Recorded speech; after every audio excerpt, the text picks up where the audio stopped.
అందరికీ నమస్కారం. శ్రీ పోతులూరి వీరబ్రహ్మేంద్ర స్వామి వారి గురించి, అలాగే వారి జ్ఞాన బోధనల గురించి మన ఛానల్లో ఆల్రెడీ అప్లోడ్ చేయడం జరిగింది. మరి ఇవాల్టి ఈ వీడియోలో బ్రహ్మంగారి యొక్క శిష్యుల గురించి, వారి పర్యటనల గురించి, వారి సమాధి గురించిన పూర్తి సమాచారాన్ని తెలుసుకుందాం. ఇక ఆలస్యం చేయకుండా వీడియోలోకి వెళ్ళే ముందు మన ఛానల్ను కొత్తగా ఎవరైనా చూస్తున్నట్లయితే లైక్ చేసి సబ్స్క్రైబ్ చేసుకోండి. ఇక వీడియో ప్రారంభిద్దాం. బ్రహ్మంగారు వైదిక మతావలంబీకులైనప్పటికీ కుల మతాలకు అతీతంగా వ్యవహరించేవారు. స్త్రీల పట్ల ఆదరణను ప్రదర్శిస్తూ తన భావాలను వెలిబుచ్చారు. అలాగే దూదేకుల కులానికి చెందిన సైదులను తన శిష్యునిగా చేసుకున్నారు.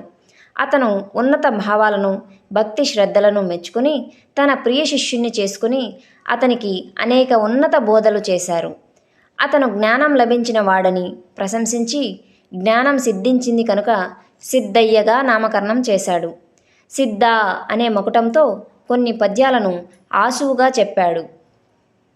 ఈ సిద్ధయ్య విషయంలో బ్రహ్మంగారిపై కొన్ని ఆరోపణలు వచ్చాయి. అవేంటో విందాం.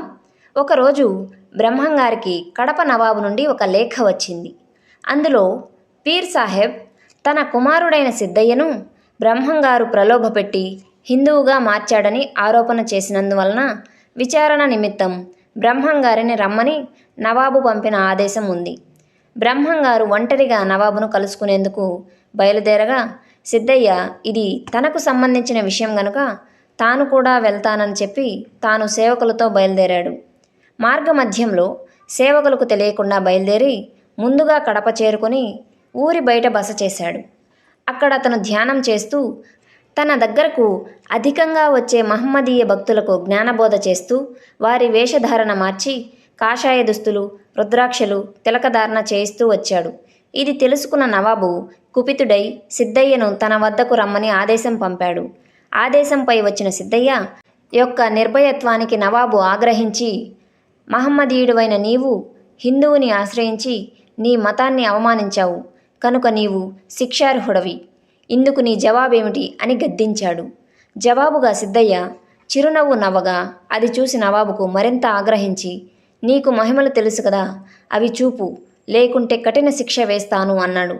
జవాబుగా సిద్ధయ్య గురువుగారి ఆజ్ఞ లేనిదే మహిమ చూపకూడదు, కానీ తప్పనిసరి పరిస్థితుల్లో గురువుగారి మహిమ చూపటానికి ఒకటి ప్రదర్శిస్తాను అని చెప్పాడు. మీరు పెద్ద బండరాయిని తెప్పించండి అన్నాడు. సిద్ధయ్య అక్కడి వారికి ఆపద కలగకూడదని ఖాళీ ప్రదేశానికి వెళ్ళి అక్కడ ఆ బండను పెట్టించి గురువుగారిని తలుచుకుని సలాం చేశాడు. సలాం చేసిన వెంటనే ఆ పెద్ద బండరాయి ముక్కలైపోయింది. అది చూసి నవాబు తన తప్పు తెలుసుకుని జ్ఞానబోధ చేయమని కోరాడు. దానికి సిద్ధయ్య అది తన పని కాదని, తన గురువుగారు తగిన సమయంలో వచ్చి ఆ జ్ఞానబోధ అనేది చేస్తారని చెప్పి తిరిగి వెళ్ళాడు. నవాబు తాను చేసిన తప్పుని తెలుసుకుని బ్రహ్మంగారిని మనసులో క్షమాపణ కోరుకున్నారు. బ్రహ్మంగారు కక్కయ్యను శిష్యునిగా చేసుకొనుట. బ్రహ్మంగారు తన శిష్యుడు సిద్ధయ్యకు యోగ విద్య, కుండలినీ శక్తి, శరీరంలోని యోగ చక్రాల గురించి వివరిస్తూ శరీరం ఒక దేవాలయమని, అందులో దేవతలుంటారని, కుండలినీ శక్తిని జాగృతం చేయడం ద్వారా వారిని దర్శించవచ్చని వివరిస్తుండగా కక్కయ్య అనే వ్యక్తి ఇదంతా విన్నాడు. కక్కయ్య శరీరంలోని అద్భుతాలు చూడాలన్న ఆతృతతో ఇంటికి వెళ్ళాడు. ఇంట్లో అతని భార్య నిద్రించడం చూడగానే ఆమె శరీరంలో దేవతలను చూడాలని ఆమెను ముక్కలుగా నరికివేశాడు. అయినా ఆమె శరీరంలో రక్త మాంసాలు తప్ప ఏమీ కనిపించకపోవడంతో తనను బ్రహ్మంగారి మాటలు మోసం చేశాయని విలపించాడు. అతని మాటలు నమ్మి భార్యను నరికివేశానని, బ్రహ్మంగారు దీనికంతా కారణమని, అతను దొంగ అని అందరికీ చెప్పాలని అనుకున్నాడు. ముందుగా అతను బ్రహ్మంగారి దగ్గరికి వెళ్ళి అతన్ని అడగాలని స్వామి దగ్గరికి వెళ్ళి జరిగిందంతా చెప్పి స్వామిని దూషించడం మొదలుపెట్టాడు.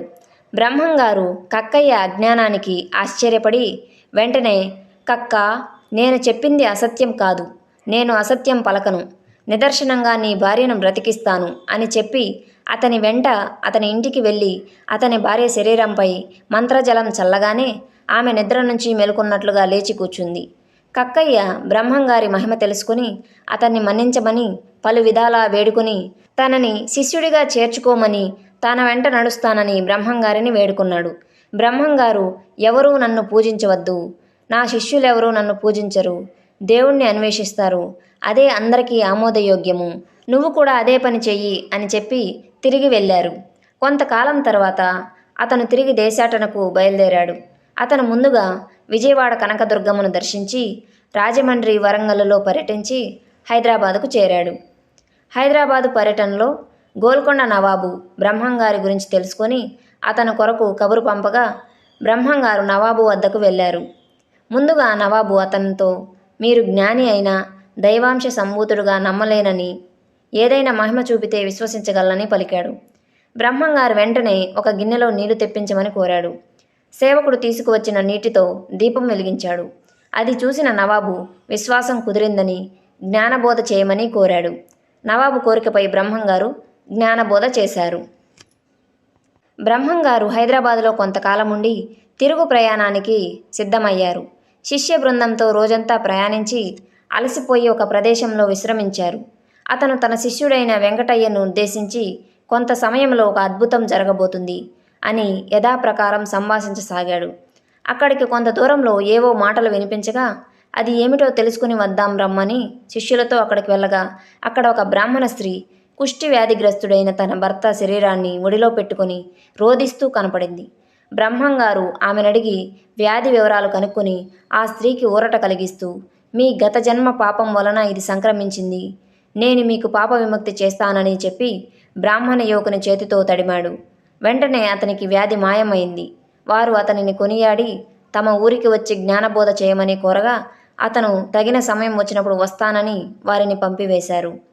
బ్రహ్మంగారి శిష్యులకు సిద్ధయ్యపై కించెత్తు అసూయ ఉండటం గ్రహించి దానిని పోగొట్టి సిద్ధయ్య గురుభక్తిని చాటడానికి ఒకసారి తన శిష్యులందరినీ పిలిచి చనిపోయి కుల్లి దుర్గంధభరితమైన కుక్క మాంసాన్ని తినమని శిష్యులందరికీ ఆదేశించాడు. మిగిలిన శిష్యులందరూ కూడా దానికి నిరాకరించగా సిద్ధయ్య మాత్రం భక్తిగా దానిని భుజించాడు. ఆ తరువాత బ్రహ్మంగారు మిగిలిన శిష్యులకు సిద్ధయ్య భక్తి ఎలాంటిదో వివరించాడు. అనేక విశిష్ట జ్ఞానబోధలు సిద్ధయ్యకు ప్రత్యేకంగా చేశాడు. బ్రహ్మంగారు విశ్వబ్రాహ్మణులకు తత్వోపదేశం. బ్రహ్మంగారు యథావిధిగా దేశాటనకు బయలుదేరి పుణ్యక్షేత్రాలను దర్శిస్తూ నంద్యాల సమీపంలోని ఒక గ్రామంలో భోజనార్థం విశ్రాంతి తీసుకుంటూ దాహం కోసం ఒక విశ్వబ్రాహ్మణుని ఇంటి ముంగిట నిలబడి మంచినీళ్లు ఇమ్మని అడిగాడు. అతను పని మీద నిమగ్నమై నీళ్లు ఇవ్వడం కుదరదని పక్కనే ఉన్న బావిలో చేదుకుని త్రాగమని చెప్పాడు. బ్రహ్మంగారు వినకుండా నీళ్లు కావాలని తిరిగి అడిగాడు. ఆ విశ్వబ్రాహ్మణుడు ఆగ్రహించి కరుగుతున్న లోహం తీసుకొచ్చి త్రాగమని అన్నాడు. బ్రహ్మంగారు మారు పలకకుండా ఆ లోహ ద్రవాన్ని తాగివేశారు. అది చూసిన విశ్వబ్రాహ్మణుడు భయపడి తాను అపరాధం చేశానని క్షమించమని వేడుకున్నాడు. అందుకు బ్రహ్మంగారు, నాకు అజ్ఞానం మీద తప్ప ఎవరి మీద కోపం లేదు అని చెప్పాడు. ఆ తరువాత ఆ విశ్వబ్రాహ్మణుని కోరికపై ఆతిథ్యం స్వీకరించి బయలుదేరి కర్నూలు జిల్లాలోని పుణ్యక్షేత్ర దర్శనం చేసుకుని నంద్యాల చేరుకున్నాడు. నంద్యాలలోని ప్రజలు బ్రహ్మంగారికి భోజన వసతులు కల్పించి ధర్మబోధ విని ఆనందించారు. నంద్యాలలో విశ్వబ్రాహ్మణులను పంచాననం అనేవారు. బ్రహ్మంగారు వారి వద్దకు వెళ్ళి తమకు ఆహారాన్నిచ్చి క్షుద్బాధ తీర్చమని అడిగాడు.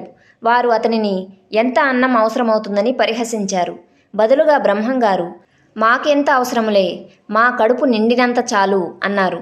వారు బ్రహ్మంగారిని అవమానించాలని, అలా కాదు, మీరు తక్కువ తింటే ఎలా, ఒక పుట్టి బియ్యం వండి వడ్డిస్తాం, మీరు అంతా తిని మమ్మల్ని సంతృప్తిపరచండి అన్నారు. అందుకు బ్రహ్మంగారు సమ్మతించగా వారు పుట్టెడు బియ్యం వడ్డించి భుజించమని చెప్పారు. అందుకు బ్రహ్మంగారు ఈ పనికి తాను అవసరం లేదని తన శిష్యుడు సిద్ధయ్య చాలని అన్నాడు. బ్రహ్మంగారు ఒక్క ముద్ద అన్నం తీసుకొని మిగిలిన దానిని తినమని సిద్ధయ్యను ఆజ్ఞాపించాడు. సిద్ధయ్య అలాగే అన్నమంతా తిని ఇంకా కావాలని సైగ చేశాడు. ఇది చూసిన విశ్వబ్రాహ్మణులు నిర్ఘాంతపోయి తమను క్షమించమని బ్రహ్మంగారిని వేడుకున్నారు. అతను చిరునవ్వుతో తన చేతిలోని అన్నాన్ని సిద్ధయ్యకు అందించగా అది ఆరగించిన తరువాత సిద్ధయ్య ఆకలి తీరింది. విశ్వబ్రాహ్మణులు బ్రహ్మంగారికి పూజలు చేసి తత్వబోధ చేయమని కోరారు. అతను వారికి జ్ఞానబోధ చేసి అక్కడి నుండి బయలుదేరి అహోబిలం చేరారు. ఇక పోతులూరి వీరబ్రహ్మేంద్ర స్వామివారు సమాధిలోకి వెళ్లే ముందు ఏం చేశారో కూడా మనం తెలుసుకుందాం. బ్రహ్మంగారు ఒకరోజు కుటుంబ సభ్యులను శిష్యులను సమావేశపరిచి కొద్ది రోజులలో సమాధిలో ప్రవేశించబోతున్నట్లు, తన తరువాత తన కుమారుడు గోవిందయ్యకు మఠాధిపత్యం ఇస్తున్నట్లు ప్రకటించాడు. సిద్ధయ్యకు విశ్వఖ్యాతి కల్పించాలని సిద్ధయ్యను పూలు తీసుకురమ్మని అరణ్యానికి పంపి బ్రహ్మంగారు సమాధిలోకి వెళ్ళారు. సిద్ధయ్య తిరిగి వచ్చి గురువు కోసం విపరీతంగా విలపించసాగారు. బ్రహ్మంగారు శిష్యునిపై కరుణించి సమాధిపై రాతిని తొలగించమని ఆదేశించి రాతిని తొలగించిన తరువాత బయటికి వచ్చి సిద్ధయ్యను ఓదార్చాడు. ఆపై సిద్ధయ్య కోరికపై పరిపూర్ణంను బోధించాడు. ఆ తరువాత సిద్ధయ్యకు దండం, కమండలం, పాదుకలు, శిఖాముద్రికను ఇచ్చి తిరిగి సమాధిలో ప్రవేశించారు. ఇలా బ్రహ్మంగారు తన శిష్యులను, కుటుంబీకులను, తన భక్తులను ఎల్లప్పుడూ పరిరక్షిస్తూ ఉంటారు. ఈ వీడియోని చివరి వరకు చూసిన ప్రతి ఒక్కరికి నా ధన్యవాదాలు. ఇలాంటి మరెన్నో వీడియోలను చూడాలనుకుంటే మన ఛానల్ను లైక్ చేసి సబ్స్క్రైబ్ చేసుకోండి. అలాగే పక్కనున్న బెల్ ఐకాన్ను ట్యాప్ చేసి ఉంచుకోండి. అప్పుడే మనం పోస్ట్ చేసిన వీడియోలు మీకు నోటిఫికేషన్లో వస్తాయి. మళ్ళీ ఒకసారి మీ అందరికీ ధన్యవాదాలు తెలుపుకుంటూ మరో వీడియోలో మళ్ళీ కలుద్దాం. Thank you.